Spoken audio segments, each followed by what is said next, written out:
quisiera agradecer, por supuesto, la invitación a esta plática a la Coordinadora Nacional de Redes de Mujeres, Ángeles Martínez Loaesa, por la muy amable invitación para poder compartir con ustedes en esta tarde y tratar un tema tan interesante y de tanta vigencia y tanta pertinencia. Por supuesto, también agradecer a Paola la moderación y también los contactos y los trámites técnicos que hemos tenido que hacer para lograr este contacto el día de hoy.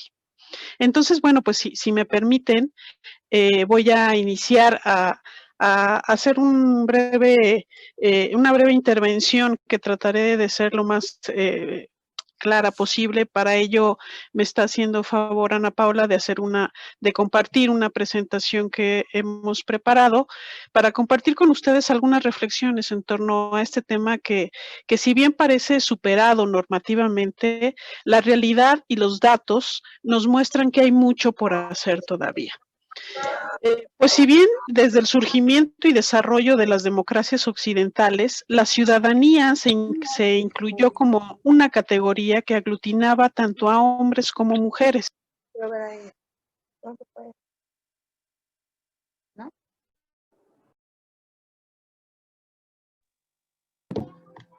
Doctora, ya no la escuchamos. Si puede volver a poner su micrófono porque algo pasó y se silenció. A ver, ya, ok. Gracias. Bueno, no sé en qué apartados nos quedamos, pero estaba comentando que desde el surgimiento y desarrollo de las democracias occidentales, la ciudadanía se incluyó como una categoría que aglutinaba tanto a hombres como mujeres. Sin embargo, en la práctica, las mujeres eran excluidas de esta categoría de ciudadanía. En la antigua Grecia, donde nace la democracia, el papel de la mujer se relegaba exclusivamente a las labores domésticas, de reproducción y del cuidado de la casa. Las mujeres como grupo social, pues no tenían voz ni voto, ni en lo político, ni en lo militar, ni en lo civil. Desde entonces, pues las mujeres no han cejado y no hemos cejado, creo que es una inclusión en la que nos debemos incluir, en la lucha contra la exclusión y la discriminación por género, especialmente en el ámbito de la esfera pública. La Revolución Francesa en 1789 fue prácticamente el primer momento en el que las mujeres se articularon como un grupo con intereses particulares. Oprimido, la siguiente por favor, y conscientes de su propia condición. En ese momento las mujeres se autodenominaron el tercer estado del tercer estado, dándose 2 años después la primera Declaración de los Derechos de la Mujer y la Ciudadanía, redactada por Olympe de Gouges en 1791. Ustedes pueden ver ahí en la lámina que una de las frases muy interesante y muy alusiva, esto pronunciada por esta activista, escritora y dramaturga de aquellos años, decía: la mujer tiene el derecho de subir al cadalso, pero también debe tener el derecho de subir a la tribuna. Es aquí, o a partir desde ese entonces, donde el concepto de ciudadanía adquiere pertinencia, concepto que es producto de una construcción histórica que descansa sobre la relación contractual entre los individuos y el Estado. El estatus de ciudadanía se asigna a todos aquellos miembros plenos de una comunidad, siendo todos iguales respecto a las obligaciones y derechos, ya sean estos civiles, políticos y sociales. En el transcurrir del tiempo, el concepto de ciudadanía se ha transformado, haciéndose cada vez menos excluyente. Ya mencionábamos antes, en la antigüedad solo los varones eran considerados ciudadanos y en la esfera pública pues era completamente reservada para los hombres. Pero si la dimensión histórica del surgimiento de ciudadanía nos remite a la antigüedad, el concepto moderno o la concepción moderna transforma sustancialmente los regímenes de democracia representativas en donde la ciudadanía claramente adquiere otro significado que alude a la condición jurídico-formal de los individuos como miembros de la sociedad, es decir, la calidad jurídica que tiene toda persona física de una comunidad soberana para participar en los asuntos públicos y políticos del Estado, básicamente en este proceso de designación de funcionarios públicos de elección popular en el ejercicio de las atribuciones fundamentales de los órganos de los propios Estados. Es así que en este tránsito, pues todavía asistimos a una enorme asimetría entre la participación de las mujeres frente a los hombres. En los espacios donde se deciden los asuntos de interés público, y si aceptamos que estamos inmersos en un proceso de cambio y de transición democrática, donde la paridad es hoy una realidad normada constitucionalmente. La realidad de los datos, como ya decíamos antes, nos muestra que todavía estamos en un contexto donde las definiciones de libertad e igualdad plenas continúan siendo restrictivas en el sentido de que comprometen aspectos parciales de la realidad y donde las posiciones de las mujeres siempre son cuestionadas por diferentes razones. La alta representatividad masculina ofrece una visión parcial de la sociedad con un claro desequilibrio de poder entre los sexos. El argumento principal ha sido que las mujeres no deseamos el poder, sino que preferimos hacer otras cosas, o incluso se aduce que somos incapaces de ejercer actividades en el plano público. Sin embargo, es la injusticia social lo que coarta el acceso al poder de las mujeres. Es hasta principios, la siguiente, del siglo XX, salvo el caso de Nueva Zelanda, hace 8 años antes que se iniciara un proceso de reconocimiento del sufragio femenino. La siguiente, por favor, Paula.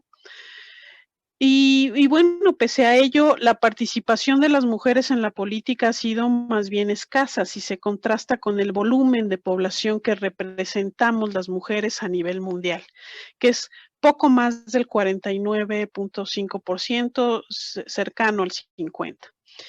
Y aunque esta situación se ha ido modificando lenta y paulatinamente por la propia demanda de la población femenina que ha exigido a las élites políticas una serie de reformas que en algunos casos han supuesto incluso la aparición de nuevos sistemas para la selección de candidaturas, nuevas formas de elaboración de políticas públicas dirigidas a las mujeres, o incluso el establecimiento de nuevas estructuras de gobierno que atienden específicamente a la población femenina. Lo cierto es que las acciones son todavía insuficientes.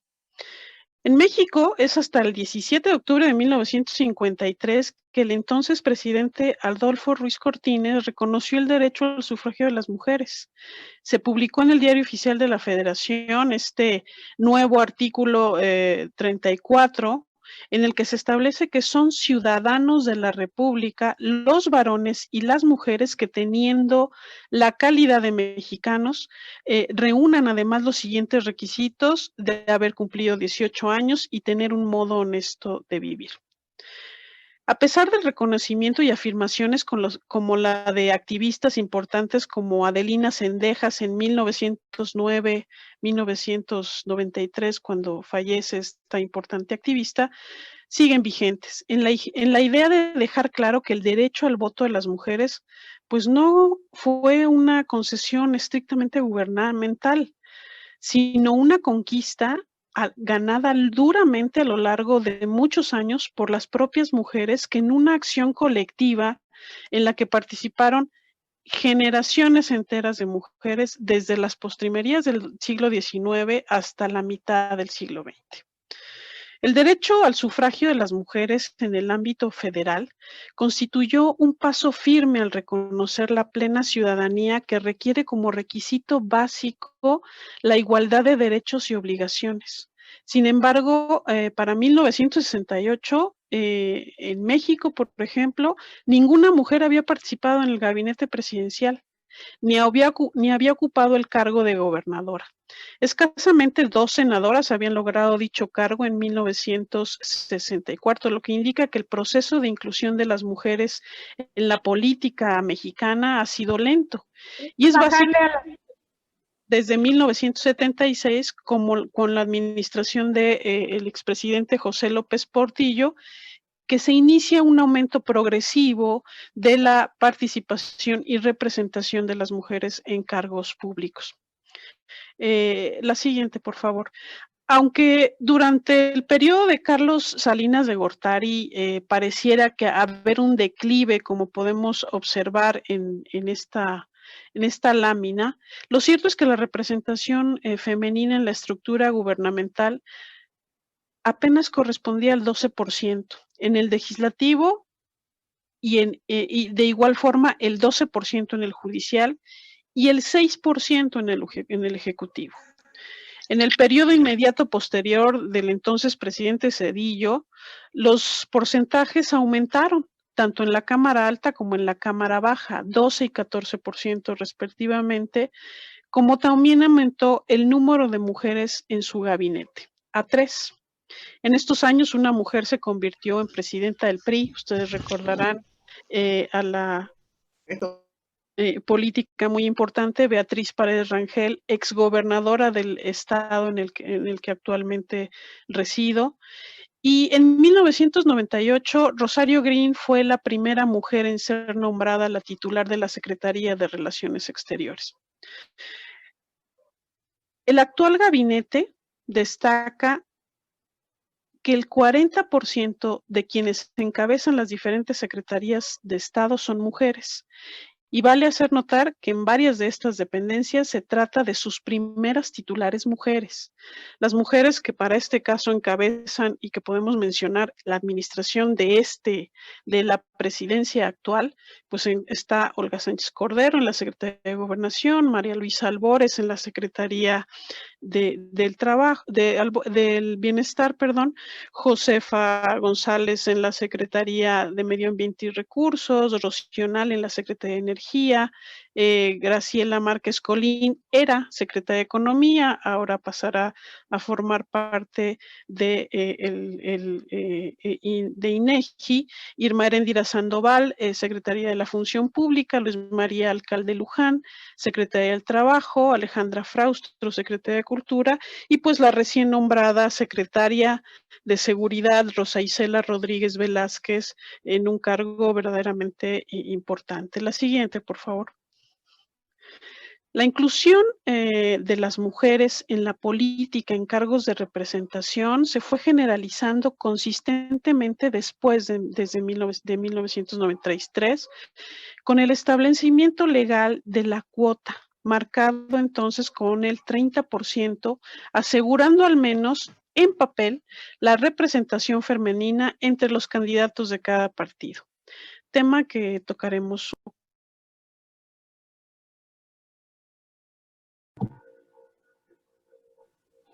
Doctora, otra vez, no sé si puede encender su micrófono. Con problemitas. Listo. ¿Me escuchan? Sí, ¿verdad? Sí, ya seguimos. Gracias.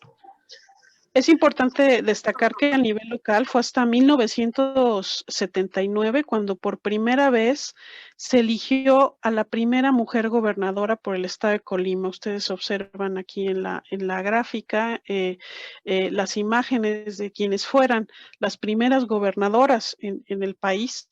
Griselda Álvarez en Colima, como ya les mencionaba, después en el 87 Beatriz Paredes por Tlaxcala, Dulce María Sauri en el 91, por Yucatán, Rosario Robles como jefa del Distrito Federal en 1991, Amalia García en el 2004 por Zacatecas, Ivonne Ortega en el 2007 por Yucatán, Claudia Pavlovich, aún gobernadora por Sonora en 2015, y Claudia Sheinbaum también para la Ciudad de México, y la entonces lamentablemente muerta, fallecida, Marta Erika Alonso en un periodo realmente breve como gobernadora del estado de Puebla. Es decir, que en el transcurso de 66 años en México ha habido apenas 9 mujeres que encabezan gobiernos estatales frente a poco más de 240 hombres gobernando el resto de los estados del país en este periodo. Esto representa apenas el 3.1% de la representación en este lapso de tiempo. La siguiente, por favor. La representación femenina en la estructura administrativa y de poder en México es todavía insuficiente. A 66 años de haber sido reconocidas como ciudadanas con todos los derechos políticos y civiles, el haber transitado por un modelo de cuotas del 30% e incluso haber logrado la paridad del 50-50 con la reforma del 2014, pues todavía hay muchísimos temas pendientes. En México, el padrón electoral lo conforman 89.773.998 individuos, de los cuales el 52% son mujeres. Más de la mitad de la población de este país son mujeres. Sin embargo, ello no se traduce de la misma forma en el porcentaje de incorporación a los espacios públicos. No ha habido la misma apertura en términos proporcionales, aún y cuando se ha verificado un crecimiento constante. Pero hagamos un poco de historia también. Fue a partir de la recomendación de la Cuarta Conferencia Mundial de la Mujer celebrada en Beijing en 1995 que se adoptaron en México lo que se conoció como las cuotas de género. Esto con el propósito de garantizar un porcentaje de participación femenina. Las cuotas de género se fundamentan en el recurso jurídico conocido como principio de discriminación positiva, mismo que reclama la intervención del derecho a partir del cual se adoptan medidas de la llamada acción positiva, medidas destinadas a contrarrestar los efectos de la discriminación, además de la promoción de la igualdad de oportunidades entre mujeres y hombres. El sistema de cuotas, el mecanismo que garantiza la integración de mujeres de elección y decisión política en la estructura del Estado, funcionó hasta el 10 de febrero del 2014, que se promulga la reforma política, una reforma política donde se anuncia y se promulga la paridad 50-50. Esto se consideró un logro enorme en ese sentido. La inclusión de la paridad constitucional superó toda expectativa, ya que no se contempló la aplicación en candidaturas a cargos de elección de las cámaras de diputados y senadores. La siguiente, por favor. Sino que incluyó su obligatoriedad en candidaturas a diputaciones de los congresos locales, facultando a la autoridad electoral a aplicar una sanción a la negativa del registro de candidaturas si se acreditaba el incumplimiento por parte de los partidos políticos. Desde las cuotas, la siguiente, desde las cuotas hasta el logro de la paridad en México, se ha tenido un impacto gradual en el incremento en el porcentaje de mujeres en la Cámara de Diputados. La presencia de diputadas a nivel federal se ha incrementado de forma sustancial, pasando del 16.8% hasta el 48.2% en esta última legislatura. Y si bien el porcentaje disminuyó frente a casos lamentables como las solicitudes de licencia por parte de 10 diputadas para ceder sus curules a suplentes varones en el 2009, que se conoció como el caso de las Juanitas, podemos observar en el gráfico que el comportamiento ha sido de incremento en el comportamiento, y como está actualmente conformado es 243 diputadas y 256 diputados. En el caso de la Cámara de Senadores, como ustedes observan en el gráfico, el porcentaje de mujeres pues se ha incrementado en forma también paulatina, y en números absolutos la presencia de mujeres diputadas es mayor que la de senadoras. Sin embargo, el incremento en el Senado ha tenido avances muy sustantivos entre una y otra legislatura, y se pasó del 15.6% al 49.2% en la última legislatura. La siguiente. La conformación de la Suprema Corte de Justicia de la Nación nos muestra también que las asimetrías en la integración, en su integración son solo 2 mujeres y 8. La siguiente, por favor. El escenario más adverso de la participación política de las mujeres se encuentra en el ámbito municipal. La siguiente. En la tabla podemos observar las asimetrías en algunos estados marcados, y es más marcado en algunos estados que en otros, ¿no? Ahora, en materia de recursos y financiamiento, en la reforma del COFIPE del 2008, la siguiente, el artículo 78 establece que los partidos políticos deben destinar anualmente el 2% del financiamiento público para la capacitación y promoción y desarrollo del liderazgo político de las mujeres. A lo largo de los últimos 4 años, los partidos políticos han recibido poco más de 240 millones de pesos con este objetivo. Finalmente, quisiera agregar algunas conclusiones al respecto. La relación de las mujeres frente a la política dista aún de arribar a una situación de igualdad y equidad en la cual la ciudadanía carezca de sesgos de género.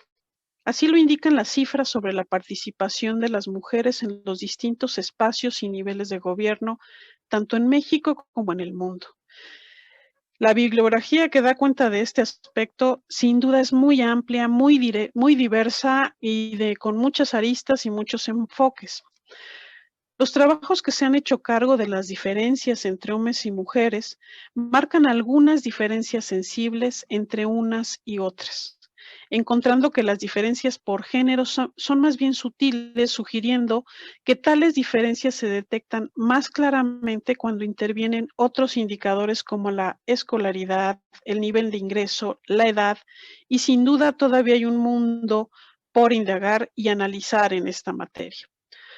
Las mujeres se encuentran o nos encontramos entre el techo de cristal que fija un límite invisible a nuestras aspiraciones y los pisos engomados, como dirían las feministas, que son las limitaciones y autocensuras que nos autoimponemos las propias mujeres por privilegiar el rol de la familia o el rol del espacio privado y por no animarnos en todo caso a dar el salto al espacio público. Es todavía esto un gran reto.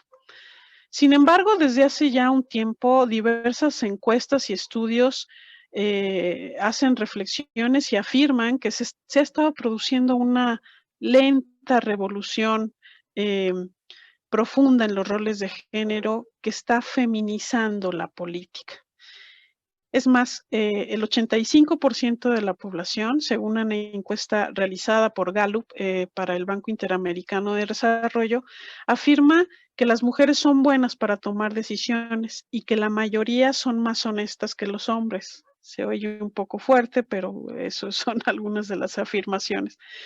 En este sentido, el desencanto actual con la política y con el actual funcionamiento de la democracia, sus instituciones y actores, tal como hoy actúan, podría fortalecerse aún más con la presencia y preferencia de los liderazgos femeninos.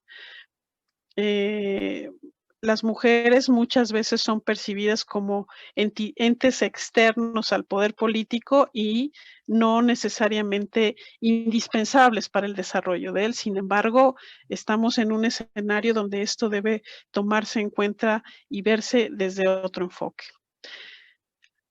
Apunto aquí al menos 3 vías que, si bien no son las únicas, sí destacan en la medida en que podrían modificar la asimetría en la distribución del poder político. Avances en la efectividad de la aplicación normativa, no solo en la forma, sino también en el fondo. Trabajar hacia una cultura política menos excluyente y mucho más participativa. Trabajar en procesos de concientización y desarrollo de las capacidades de las mujeres, es decir, hacia un proceso de empoderamiento.